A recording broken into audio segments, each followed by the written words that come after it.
میں آپ سے گزارش کرتا ہوں رد قادیانیت کے عنوان پہ جب آپ نے عوام میں بات کرنی ہو تو آپ 4 دلیلیں نوٹ فرما لیں، بڑے اختصار کے ساتھ تفصیل آپ اس کی خود کر لیں اور آگے آپ اس کو خود پھیلا لیں۔ 4 دلائل۔ نمبر 1، جب آپ نے بات سمجھانی ہو تو عوام کو یہ بات سمجھائیں کہ مرزائیوں سے پوچھیں کہ تمہارے نبی کا نام کیا ہے؟ وہ کہیں گے ہمارے نبی کا نام ہے غلام احمد۔ پھر آپ ان سے پوچھیں کہ جتنے گزشتہ انبیاء علیہ السلام گزرے ہیں، ہم نے جتنے نام قرآن کریم میں پڑھے ہیں ان میں سے کسی نبی کا نام مرکب نہیں بلکہ ہر نبی کا نام مفرد ہے۔ آدم، نوح، ابراہیم، موسیٰ، یوسف، داؤد، ایسی ہے، عزیر، یحییٰ، زکریا، یونس، حضرت عیسیٰ، جتنے نبیوں کا ذکر قرآن کریم میں ہے ان سب کے نام مفرد ہیں، اور مرزے کا نام غلام احمد مرکب ہے۔ اگر یہ نبی ہوتا تو اس کا نام مرکب نہ ہوتا بلکہ مفرد ہوتا۔ یہ آسان سی دلیل ہے جو آپ لوگوں کو سمجھائیں۔ دلیل نمبر 1، ان سے پوچھے کہ مرزے کا نام کیا ہے؟ اگر یہ نبی ہوتا تو نام اس کا مفرد ہوتا، اس کا نام مرکب ہونا اس بات کی دلیل ہے کہ مرزا نبی نہیں ہے۔ اس پر ایک لطیفہ سنیں۔ حضرت امیر شریعت عطا اللہ شاہ بخاری رحمۃ اللہ علیہ بہت بڑے آدمی تھے۔ حضرت ادیب بھی تھے، خطیب بھی تھے، پیر بھی تھے، شاعر بھی تھے اور ظریف الطبع بھی تھے، اور منجے ہوئے حضرت گفتگو کرنے والے مناظر تھے۔ ایک ہمارے مناظر ہے نا، وہ نہیں، رسمی مناظر نہیں تھے، گفتگو بڑی پیاری فرماتے تھے۔ حضرت ظریف الطبع بھی بہت تھے۔ تو حضرت شاہ جی رحمۃ اللہ علیہ کو مرزائی نے کہا کہ ہمارے مرزے کا نام نبی کا قرآن میں ہے۔ شاہ جی نے فرمایا کہاں؟ اس نے کہا مبشرا برسول یاتی من بعد اسمہ احمد، احمد ہمارے نبی کا نام قرآن میں ہے۔ شاہ جی نے فرمایا تمہارے نبی کا نام تو احمد نہیں، غلام احمد ہے۔ اس نے کہا شاہ جی اصل تو احمد ہی ہے، غلام تو ویسے ہی ہے، بس غلام کاٹ دے تو احمد ہے۔ حضرت شاہ جی فرمانے لگے تو اگر اس کا نام احمد ہے اور غلام ویسے ہی ہے پھر تو یہ نبی بن ہی نہیں سکتا۔ شاہ جی کیوں؟ فرمایا اس لیے کہ نبی تو میں نے بنانا ہوتا ہے، میں نبی بناؤں گا تو بنے گا، جب میں نے اس کو نبوت نہیں دی تو یہ نبی کیسے بنا؟ اس نے کہا شاہ جی آپ کیسے نبوت دیتے ہیں؟ فرمایا اس لیے کہ میں اللہ ہوں، میں نے نبی نبوت دینی ہے تو نبی بنے گا، اللہ نبی نہیں بنایا تو بندہ نبی کیسے بن سکتا ہے؟ اس نے کہا شاہ جی آپ کیسے اللہ، آپ تو انسان ہیں۔ فرمایا نہیں، میں عطا اللہ ہوں، عطا کاٹو تو اللہ ہی رہ جاتا ہے، اس لیے میں اللہ ہوں، میں نبی بناؤں گا تو بنے گا۔ اس نے کہا شاہ جی عطا کرنے سے اللہ کیسے بن گیا؟ فرمایا ایسے غلام کہنے سے احمد بن گیا نا، ایسی عطا کرنے سے اللہ بن گیا۔ غلام کاٹنے سے احمد بن گیا تو عطا کاٹنے سے اللہ بن گیا، اب میں بناؤں گا تو نبی بنے گا نا۔ اب اس کو غلام احمد کو تو پھر بھی نبی نہیں اور احمد کو تو پھر بھی نبی نہیں۔ بات سمجھ آ گئی؟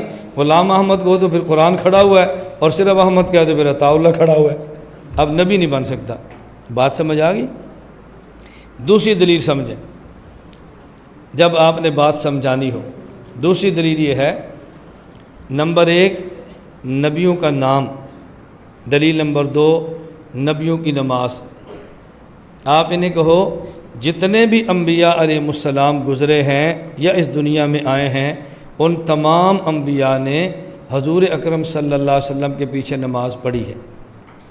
اگر تم کہتے ہو مرزا غلام احمد نبی ہے تو کیا اس نے حضور کے پیچھے نماز پڑھی ہے تو آپ ثابت کرو، اور اگر اس نے نماز نہیں پڑھی تو پھر یہ مان لو کہ نبی نہیں ہے۔ بیت المقدس میں اللہ پاک نے جن جن کو پہلے نبوت دی تھی سب کو جمع کیا اور حضور کا مقتدی بنا کے آپ کو امام الانبیاء بنا دیا۔ اگر یہ نبی ہے تو صفوں میں نام دکھاؤ، اگر یہ نبیوں کے صف میں نہیں ہے تو پھر یہ مان لو نبی بھی نہیں ہے۔ تیسری دلیل قرآن کریم میں ہے وَمَا أَرْسَلْنَا مِن رَّسُولٍ إِلَّا بِلِسَانِ قَوْمِهِ۔ اللہ جب بھی کسی نبی کو نبوت دیتے ہیں، کسی رسول کو رسالت دیتے ہیں، اس پر جو وحی آتی ہے اس وحی کی زبان وہ ہوتی ہے جو اس نبی کی قوم کی زبان ہو، جو اس نبی کی قوم کی زبان ہو۔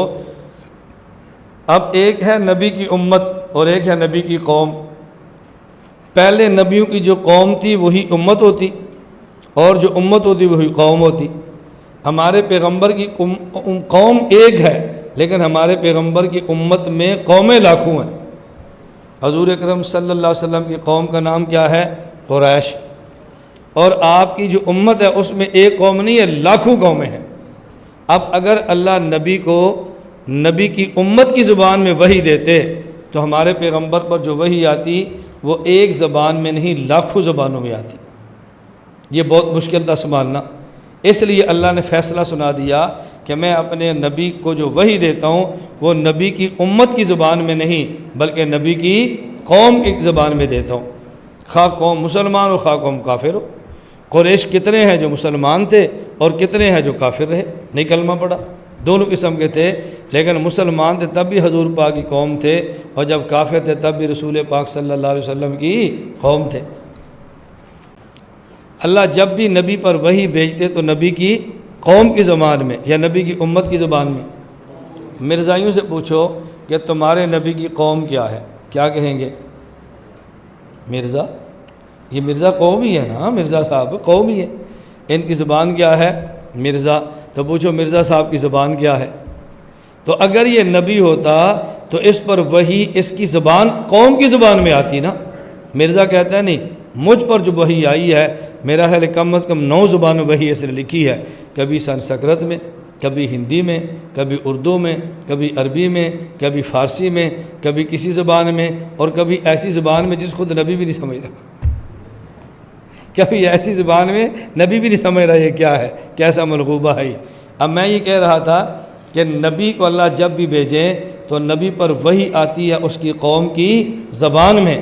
تو مرزائیوں سے پوچھو گے تم اس کو نبی مانتے ہو، اس کی وحی کی زبان کیا ہے؟ اگر اس کی وحی کی زبان مرزے والی ہے تو پھر بتاؤ۔ اور خود مرزا بشیر الدین محمود کہہ رہا ہے اس کے حالات تذکرہ میں، اس نے کہا 6 زبانیں تو اس میں لکھی ہیں کہ فلاں زبان فلاں زبان فلاں زبان میں ابا حضور کے اوپر یہ آئی ہے، وحی آئی۔ میں اس لیے گزارش کرتا ہوں، نمبر 1 سوال نبیوں کا نام، نمبر 2 نبیوں کی نماز، نمبر 3 نبیوں کی وحی کی زبان، اس کی وحی کی زبان کیا ہے؟ اگر یہ نبی ہوتا اس کی وحی زبانوں میں نہ ہوتی بلکہ اپنی قوم کی زبان میں ہوتی، یہ قرآن کا فیصلہ ہے، وَمَا أَرْسَلْنَا مِن رَّسُولٍ إِلَّا بِلِسَانِ قَوْمِهِ۔ چوتھا سوال کرو، اگر مرزا نبی ہے تو اس نبی کا کلمہ اسلام کیا ہے؟ نبیوں کا کلمہ اسلام، ہر نبی کا اپنا کلمہ ہے، لا الہ الا اللہ آدم صفی اللہ، لا الہ الا اللہ نوح نجی اللہ، لا الہ الا اللہ ابراہیم خلیل اللہ، لا الہ الا اللہ داؤد خلیفۃ اللہ، لا الہ الا اللہ یونس سبیح اللہ، لا الہ الا اللہ اسماعیل ذبیح اللہ، لا الہ الا اللہ موسیٰ کلیم اللہ، لا الہ الا اللہ عیسیٰ روح اللہ، اور لا الہ الا اللہ محمد الرسول اللہ صلی اللہ علیہ وسلم۔ جس کو تم نبی مانتے ہو اس کا کلمہ کیا ہے؟ یہ کیسا نبی جس کا کلمہ ہی کوئی نہیں، کیسا عجیب نبی ہے۔ کہا جی ہمارا کلمہ لا الہ الا محمد رسول اللہ، وہ نبی بنو چور نہ بنو، ہمت کر کے نبی بنو چور نہ بنو۔ جب دعویٰ کر ہی لیا ہے اب کھڑے رہو اپنے دعوے پہ، آپ چوریاں چھوڑ دو۔ کتنے دلائل پیش کریں گے؟ نمبر 1 نبیوں کے نام مفرد، اس کا نام مرکب۔ نمبر 2 نبیوں کی نماز، حضور صلی اللہ علیہ وسلم کے پیچھے بیت المقدس میں، اس کی وہاں پہ نماز نظر نہیں آتی۔ نمبر 3 نبیوں کی وحی کی زبان اپنی قوم کی زبان ہے، جبکہ جو وحی یہ کہتا ہے اس کی قوم میں نہیں 9 زبانوں میں کہہ رہا ہے۔ نمبر 4 نبیوں کا کلمہ اسلام، ہر نبی کا کلمہ ہوتا ہے، اس کا کلمہ کون سا؟ اس کا کوئی بھی کلمہ نہیں ہے، اپنا کلمہ تک نہیں، تو پھر نبی کہاں سے ہو گیا؟ اللہ ہمیں بات سمجھنے کی توفیق عطا فرمائے۔